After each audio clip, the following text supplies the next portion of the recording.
The woman I clean houses for keeps a loaded gun in every room, and last Tuesday someone broke her security code. I found the first gun 3 months ago when I started cleaning for Mrs. Diana Reeves. It was in the kitchen drawer where most people keep spatulas and measuring spoons. A black Glock 9mm sitting next to the silverware organizer. I was 24 years old and cleaning houses to pay off student loans after dropping out of college. I'd seen plenty of clients keep a gun in a bedside table or a safe, but never in the kitchen drawer. When I asked Mrs. Reeves about it during my second visit, she'd looked at me with pale blue eyes and said every room in her house had one. She told me to never touch them and to always announce myself loudly when I arrived so she'd know it was me. I'd thought it was paranoid but harmless. Rich people had quirks. Mrs. Reeves lived alone in a large house in the suburbs with a security system that required a 6-digit code, cameras on every entrance, and motion sensors in the yard. She paid me $300 cash every week to clean for 4 hours on Thursday mornings. The job was easy and the money was good, so I didn't ask questions about the guns. Mrs. Reeves was 61 years old with gray hair she kept short and a thin frame that suggested she didn't eat enough. She'd been polite but distant during our interactions, usually staying in her home office while I cleaned. She'd leave my cash payment on the kitchen counter with a note thanking me for my work. Sometimes she'd add requests for specific tasks. Clean the garage this week, focus on the upstairs bathroom, polish the banister. I'd complete the work and leave without much conversation. The house was always immaculate when I arrived, which made me wonder why she needed a cleaner at all. But after a few weeks, I realized she wanted someone there regularly, someone who'd notice if something was wrong. The guns weren't about protection from random crime. Mrs. Reeves was hiding from something specific. I'd started paying more attention to details after that realization. The way she'd check the security panel multiple times during my visits. How she'd position herself with a view of the front door whenever we talked. The deadbolts on every door and the bars on the basement windows. This wasn't caution. This was fear. Last Thursday morning when I arrived at Mrs. Reeves' house at 9 o'clock, I immediately knew something was wrong. The front door was closed but not fully latched. I pushed it open slowly and called out Mrs. Reeves' name. No response. I stepped inside and saw the security panel by the door was displaying a green light, indicating the system was disarmed. Mrs. Reeves never disarmed the system until she'd verified who was at the door through the camera feed. I called her name again, louder this time, and heard movement upstairs. Mrs. Reeves appeared at the top of the staircase holding a gun in both hands, pointed at the floor. Her face was pale and her hands were shaking. She lowered the gun when she saw me and told me to close the door and lock it immediately. I did as she said and watched her come downstairs carefully, still holding the gun. She walked past me to the security panel and pulled up the access log. Her breathing got faster as she scrolled through the entries. Someone had entered the security code at 3:15 that morning. The system had been disarmed for 11 minutes before being reactivated. Mrs. Reeves turned to me and said we needed to call the police right now. The police arrived 20 minutes later. 2 officers, a man and woman both in their 30s, took statements from Mrs. Reeves and examined the security system. Officer Janet Kowalski asked Mrs. Reeves if anyone else had access to her security code. Mrs. Reeves said absolutely not. She'd never shared it with anyone. Officer Kowalski asked if anything had been stolen. Mrs. Reeves walked through the house with them, and I followed. Nothing appeared to be missing. No broken windows, no forced entry, no disturbance except the door being unlatched when I'd arrived. The officers checked the camera footage from the security system. At 3:14 in the morning, the front door had opened. A figure in dark clothing and a baseball cap had entered, face angled away from the camera. The person had gone directly to the security panel and entered the code. They'd walked through the first floor for 10 minutes, moving methodically from room to room. The footage showed them pausing in doorways and examining spaces but not taking anything. At 3:26, they'd left through the front door and reactivated the security system. Officer Kowalski asked Mrs. Reeves if she'd been home during the break-in. Mrs. Reeves nodded and said she'd been asleep upstairs. She was a heavy sleeper and took medication that made her drowsy. She hadn't heard anything until her alarm went off at 7. Officer Kowalski exchanged a look with her partner. She asked Mrs. Reeves if there was anyone who might want to intimidate or threaten her. Mrs. Reeves hesitated and then said it was complicated. She asked if we could speak privately. The officers agreed, and I started to leave, but Mrs. Reeves told me to stay. She said I deserved to know what was happening since I'd been coming to her house regularly. We sat in her living room and Mrs. Reeves took a deep breath before explaining. 15 years ago, she'd been an executive at a pharmaceutical company called Northbridge Therapeutics. Her job had involved overseeing clinical trials for new medications. During a trial for a pain medication called Veridox, she'd discovered that the company was suppressing data showing the drug caused serious heart problems in a significant percentage of patients. When she'd reported her concerns to her superiors, they'd told her the data was being reinterpreted and the drug was safe. Mrs. Reeves had known they were lying. She'd collected evidence, copied internal documents, and gone to the FDA with everything. Her testimony had led to federal charges against Northbridge Therapeutics and several executives. The company had been fined $800 million, and the drug was pulled from the market. 3 executives had gone to prison for fraud and conspiracy. Mrs. Reeves's voice was steady as she continued. She'd been placed in witness protection during the trial because Northbridge had ties to organized crime through their distribution networks. There had been threats against her life. After the convictions, she'd been relocated under a new identity and had lived quietly for the past 12 years. But 6 months ago, one of the executives she'd testified against had been released from prison. His name was Thomas Garrett, and he'd served 13 years of a 20-year sentence for good behavior. Mrs. Reeves had been notified of his release by the U.S. Marshals Service, but they'd told her Garrett was under supervised release and posed no threat. She'd requested a new relocation and been denied. The Marshals had said her protection period had expired, and without evidence of a credible current threat, they couldn't justify the expense of another relocation. Mrs. Reeves had decided to stay where she was, but had upgraded her security and kept guns accessible throughout her house. She'd been waiting for 6 months for something to happen. Now it had. Officer Kowalski asked if Thomas Garrett knew where Mrs. Reeves lived. Mrs. Reeves said her current identity and location were supposed to be sealed records, but clearly someone had accessed them. Officer Kowalski said she'd contact the U.S. Marshals and report the break-in as a potential threat against a protected witness. After the police left, Mrs. Reeves asked me to stay while she made phone calls. I sat in her kitchen listening as she spoke with someone at the Marshals Service. Her voice became increasingly frustrated as the person on the other end apparently gave her bureaucratic responses. She hung up and told me they were opening an investigation, but couldn't provide immediate protection without proof that Thomas Garrett was involved in the break-in. The fact that someone had her security code suggested inside information, but that wasn't enough to violate Garrett's supervised release terms. Mrs. Reeves said the system was forcing her to wait until someone actually tried to kill her before they'd help. I asked what she planned to do. She said she'd hire private security and install additional cameras. She'd also start sleeping with her bedroom door barricaded. She apologized for involving me in her situation and said she'd understand if I didn't want to continue cleaning her house. I told her I wasn't going anywhere. The statement surprised her, and she asked why I'd stay when it might be dangerous. I said because abandoning someone who was in danger wasn't something I could live with. She looked at me for a long moment and nodded. She said she appreciated it more than I knew. The next week, Mrs. Reeves had a security company install additional cameras covering every angle of her property. She hired a private security firm to drive past her house every 2 hours during the night. She also gave me a key to her house and a copy of her new security code. She said if anything happened to her, I should access her home office safe and take the contents to the FBI field office downtown. The safe combination was written in a sealed envelope she gave me with instructions to keep it somewhere secure. I asked what was in the safe. She said copies of every document she'd provided during the Northbridge trial, plus additional evidence she'd kept as insurance. If Garrett or anyone associated with Northbridge came after her, she wanted to make sure the truth survived, even if she didn't.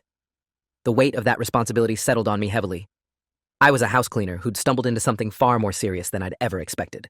But I'd committed to helping, and I intended to follow through. I started arriving at Mrs. Reeves' house earlier than scheduled and staying later, just to provide an extra presence. We began talking more during my visits. She told me about her career before everything had collapsed, about her ex-husband who'd left her when she'd decided to testify, about her daughter who'd cut off contact because the witness protection relocation had disrupted her life. Mrs. Reeves had sacrificed everything to do what was right and had spent 15 years living in fear as payment for her courage. 3 weeks after the initial break-in, I arrived at Mrs. Reeves's house and found her sitting in her living room with a laptop open. She looked exhausted and said she'd been up all night researching Thomas Garrett. She'd found his current address through public records and had been monitoring his movements online. Garrett was living in a halfway house 40 miles away and working at an automotive parts warehouse. His social media presence was minimal, but Mrs. Reeves had found posts suggesting he was still angry about his conviction. One post from a month ago had said people who destroyed families for profit would eventually face consequences. Another post had mentioned that snitches always got what they deserved. Mrs. Reeves showed me these posts and said they weren't explicit threats, but the timing and tone made her believe Garrett was planning something. I asked if she'd shown these to the police or the marshals. She said yes, and they'd told her the posts were too vague to constitute a violation of his release terms.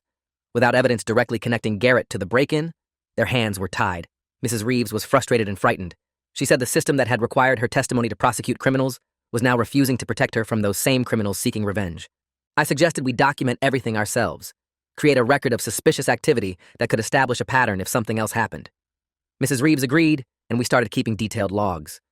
Every car that drove past her house multiple times, every unknown number that called her phone, every incident that felt even slightly off.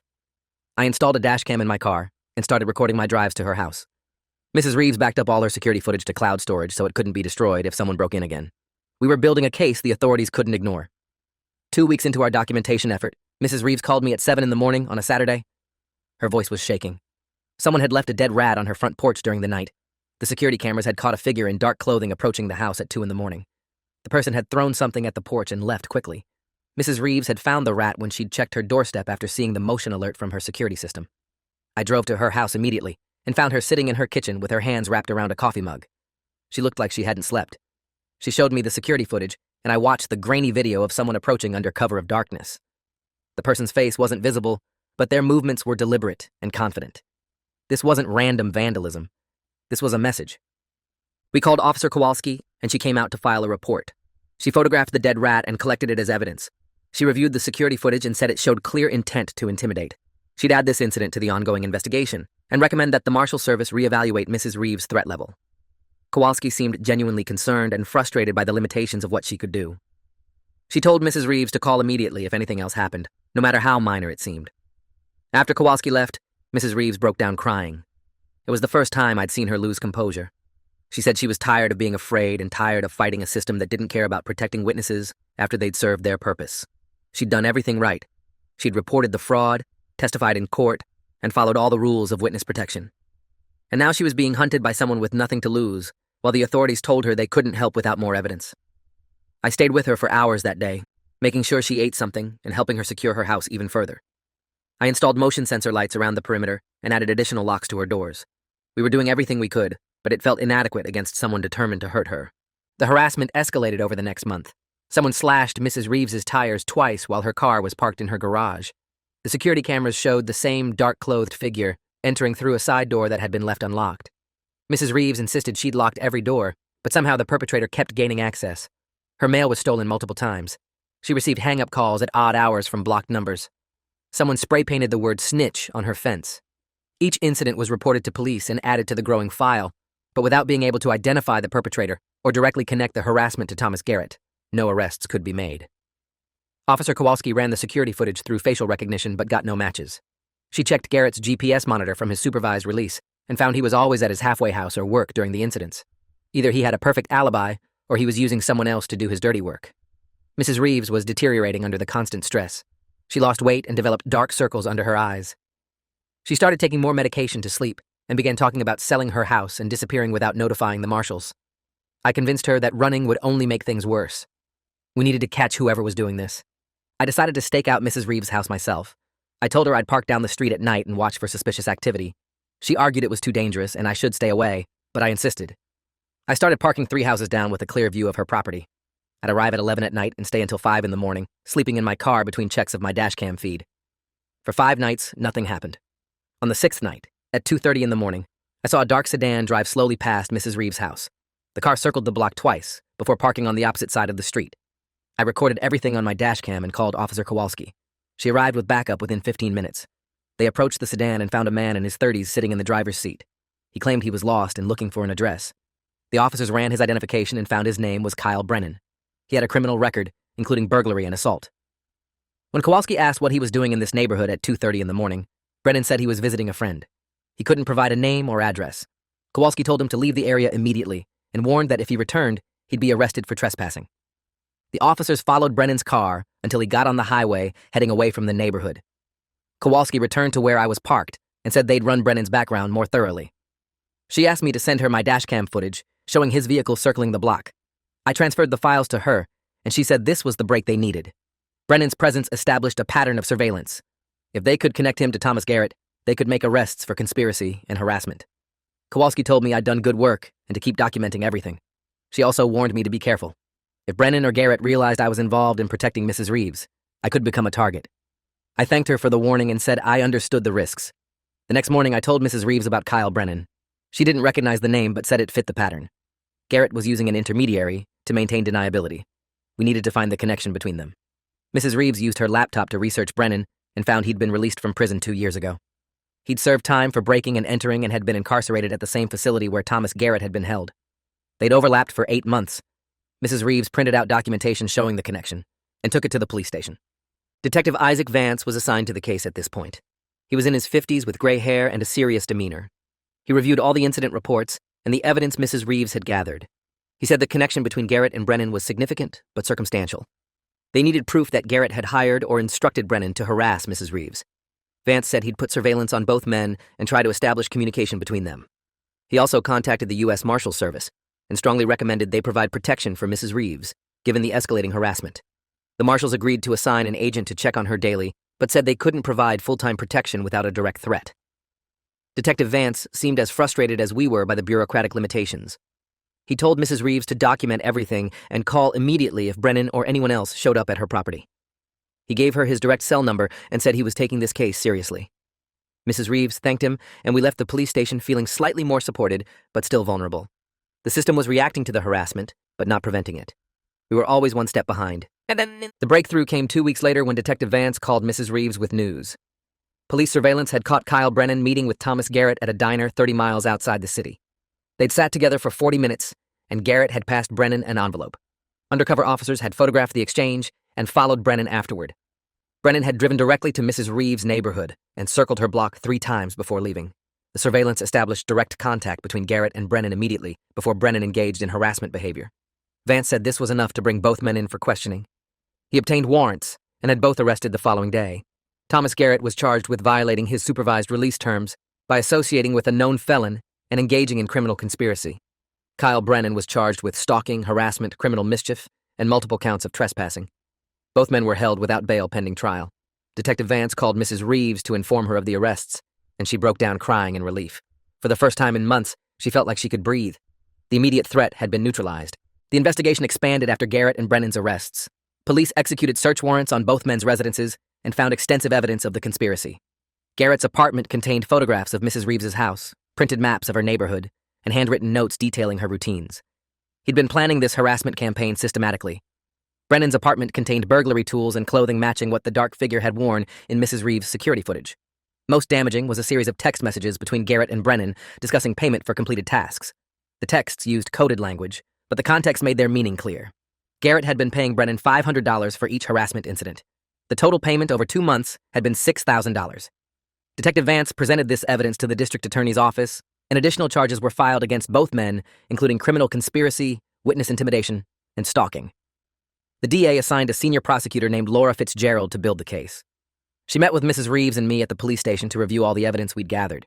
She was impressed by the thorough documentation and said it would be crucial in proving the systematic nature of the harassment. She wanted Mrs. Reeves to testify about Garrett's history and the context of why he'd targeted her. Mrs. Reeves agreed without hesitation. The preliminary hearing happened 6 weeks after the arrests. The courtroom was smaller than I'd expected. Mrs. Reeves sat at the prosecutor's table looking nervous but determined. Garrett and Brennan were brought in wearing orange jumpsuits with their hands cuffed. Garrett looked older than his photos, with gray hair and deep lines around his mouth. His expression was cold and calculating. Brennan looked younger and anxious. He kept glancing at Garrett as if seeking approval or instructions. Prosecutor Fitzgerald presented the evidence systematically. She showed the security footage of Brennan entering Mrs. Reeves' property multiple times. She displayed photographs of the dead rat, the slashed tires, and the graffiti. She presented the surveillance photos of Garrett and Brennan meeting at the diner and the envelope being exchanged. She introduced the text messages showing payment for completed tasks. The defense attorneys argued that the evidence was circumstantial and didn't prove intent to harm, only intent to harass. Fitzgerald countered that witness intimidation was a serious federal crime regardless of whether physical harm occurred. The harassment was designed to terrify Mrs. Reeves into silence about Northbridge Therapeutics and potentially to flush her out of her home where she could be harmed. The judge found probable cause for all charges and ordered both men held without bail until trial. They were remanded to custody and led out of the courtroom. Mrs. Reeves exhaled slowly and squeezed my hand. The trial was scheduled for 3 months later. During that time, Mrs. Reeves began to rebuild her life. The constant fear that had defined her existence for months gradually decreased. She started sleeping better and eating regularly. She hired a therapist to help process the trauma of being hunted in her own home. The private security patrols continued, but Mrs. Reeves felt safer knowing Garrett and Brennan were in jail. I continued cleaning her house weekly, and we developed a genuine friendship. She told me more about her life before witness protection and the daughter she'd lost contact with.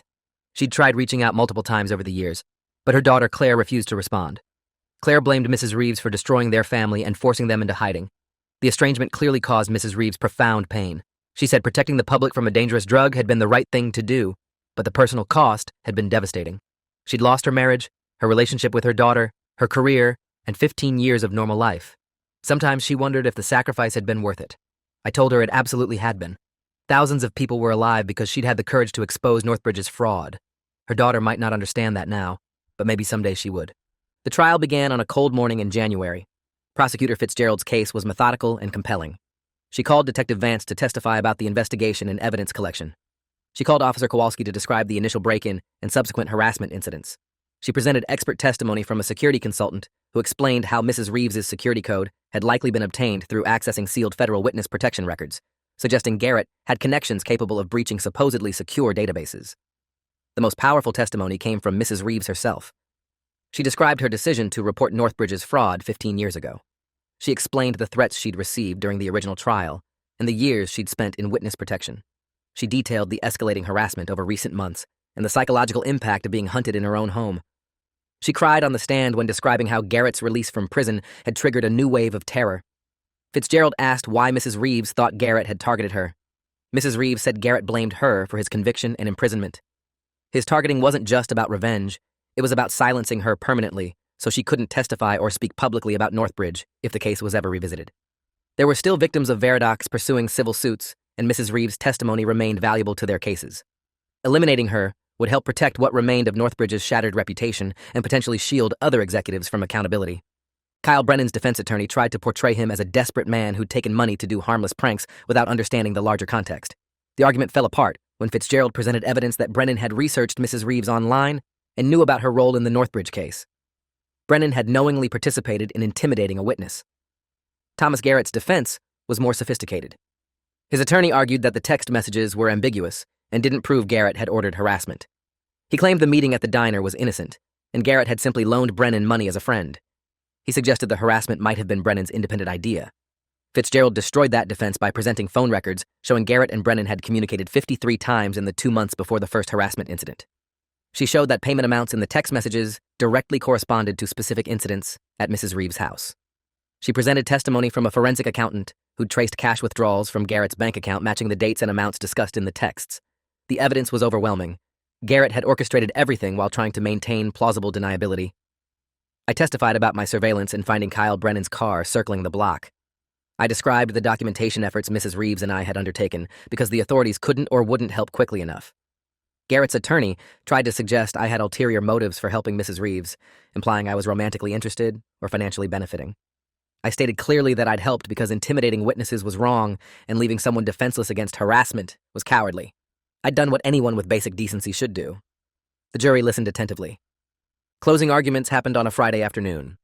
Brennan's attorney made a weak appeal for mercy, claiming his client had made mistakes but deserved a second chance. Garrett's attorney argued reasonable doubt and suggested the prosecution hadn't proven his client's intent beyond a legal threshold. Prosecutor Fitzgerald's closing was powerful and precise. She reminded the jury that witness intimidation struck at the heart of the justice system. If witnesses could be terrorized into silence, criminals would never face accountability. She walked them through the evidence showing Garrett had systematically planned and paid for months of harassment designed to terrify an elderly woman living alone. She showed them the security footage of Brennan prowling around Mrs. Reeves's house at night. She read the text messages discussing payment for completed tasks. She asked the jury to use common sense. Was this harassment campaign coincidence or conspiracy? Were Garrett's denials credible or calculated lies? The jury deliberated for 8 hours across 2 days. When they returned verdicts, I sat with Mrs. Reeves in the courtroom. My heart pounded as the foreperson stood. Kyle Brennan was found guilty on all counts including stalking, harassment, criminal mischief, trespassing, and conspiracy. Thomas Garrett was found guilty of conspiracy to intimidate a witness, violation of supervised release, stalking, and criminal solicitation. The courtroom remained silent as the verdicts were read. Mrs. Reeves gripped my arm and tears ran down her face. Justice had finally arrived. Sentencing occurred 3 weeks later. The judge heard victim impact statements before imposing sentences. Mrs. Reeves spoke about living in constant terror for months, about the nightmares and hypervigilance that still affected her daily life. She described how Garrett had tried to punish her for doing the right thing 15 years ago, and how the harassment had nearly broken her. She asked the judge to impose sentences that would protect not just her, but all witnesses who risked everything to expose corruption and crime. The judge listened carefully and then addressed both defendants. She told Brennan he'd preyed on a vulnerable woman for money and shown no remorse. His actions had terrorized someone in their own home. She sentenced him to 12 years in prison, with no parole for the first 4 years. She told Garrett his crimes were even more serious. He'd abused his freedom after serving time by immediately orchestrating a campaign to intimidate and silence the woman whose testimony had held him accountable. He'd shown he remained a danger to society and to anyone who dared challenge criminal enterprises. She revoked his supervised release and sentenced him to 18 years in federal prison to be served consecutively with any remaining time from his original sentence. Combined with his previous conviction, Garrett would be incarcerated for at least 25 more years. He'd be 87 if he lived to see release. Both men were led from the courtroom. Garrett looked back at Mrs. Reeves with pure hatred. She met his gaze without flinching. The aftermath brought unexpected closure. The U.S. Marshal Service conducted an internal investigation into how Garrett had obtained Mrs. Reeves's current identity and location. They discovered that a database administrator had been bribed to access sealed witness protection records. The administrator was arrested and charged with federal crimes. The breach led to a comprehensive security overhaul of the witness protection program and new protocols for protecting relocated witnesses even after their official protection period expired. Mrs. Reeves received a formal apology from the Marshal Service and an offer of relocation if she wanted it. She declined. She'd made a home where she was and refused to be driven away again. The conviction also sparked renewed interest in the Northbridge Therapeutics case. Several news outlets covered Mrs. Reeves's story and the harassment she'd endured for being a whistleblower. Victim advocacy groups used her case to push for stronger protections for witnesses and whistleblowers.